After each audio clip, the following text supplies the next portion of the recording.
I found out about my stepson's wedding from a neighbor and realized I was never invited. I found out about the wedding from a neighbor. She mentioned it casually while we were both checking the mail, asking if I was excited for the big day. I didn't understand what she meant at first. When she said my stepson's name and congratulated me, I just nodded and smiled like I already knew. I went back inside, closed the door, and stood there longer than I want to admit, replaying her words. Wondering how a life you helped build can move forward without even telling you it's happening. I had been married to his mother for nearly 2 decades. I met him when he was just a kid, small enough to hide behind her leg the first time we shook hands. His biological father drifted in and out, more of a concept than a presence. But I stayed. I showed up to parent-teacher meetings, helped with homework, taught him how to drive, and paid for braces, school trips, and college classes he later decided weren't for him. I never asked him to call me dad, but when he did, it felt earned. So, when my phone stayed silent as the wedding plans moved forward, I told myself it was a mistake. Maybe the invitations were delayed. Maybe he assumed his mother would tell me. I didn't want to be the insecure stepfather who demanded reassurance, so I just waited. The truth arrived one evening in the form of a sentence that still echoes in my head. We were sitting in the living room, his mother scrolling through her phone, smiling at photos she didn't show me. I asked gently when the wedding was. She hesitated just long enough to give herself away. Then she said it, that he didn't want me there. That his fiancée thought I was controlling, embarrassing, and unnecessary. She used the word pathetic, not angrily, but like she was repeating something that was already decided. I didn't shout.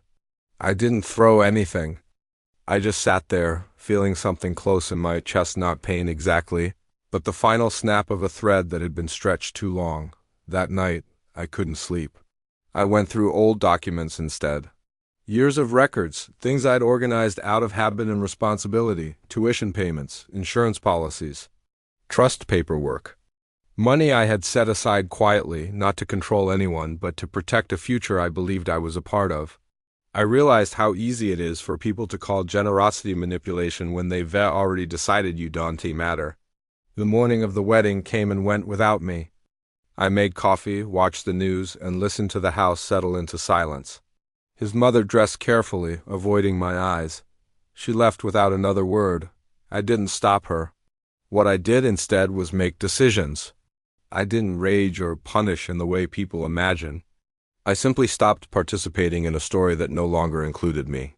Funds that were mine, legally and ethically, were redirected. Trips booked under my name were canceled. Policies that required my consent ended. I didn't announce any of it. I didn't need to. Reality has a way of introducing itself eventually. The calls started later that day. Confusion first, then panic.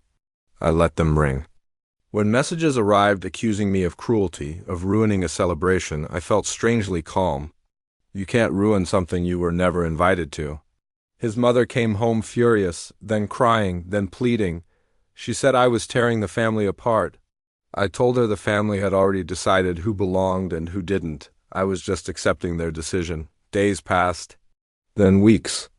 The narrative shifted once the consequences settled in. Suddenly, I was being asked to talk, to reconsider, to understand. Apologies arrived dressed as emergencies. I listened to none of them. Forgiveness offered under pressure isn't forgiveness. It's negotiation. What hurt most wasn't the money or the wedding. It was the realization that love, when taken for granted long enough, turns into entitlement. I had been useful, not valued. Present, not respected. And once my usefulness ended, so did the affection. I moved out not long after, to a smaller place with quieter mornings and fewer expectations. People asked how I was holding up, expecting bitterness. But I wasn't bitter. I was just tired in a way that felt like relief. I never heard directly from my stepson again. I heard about him, of course. Life goes on whether you're included or not. I wish him no harm. I just stopped wishing for reconciliation. There is a strange peace that comes when you stop chasing acknowledgement from people who benefit from your silence. I learned that boundaries don't make you cruel. They make you honest. And sometimes the most self-respecting thing you can do is accept that a door has closed and choose not to stand outside knocking. I didn't lose a family that day. I lost an illusion. What I gained was something steadier, a life where my presence isn't optional, my worth isn't debated, and my generosity doesn't need to be justified.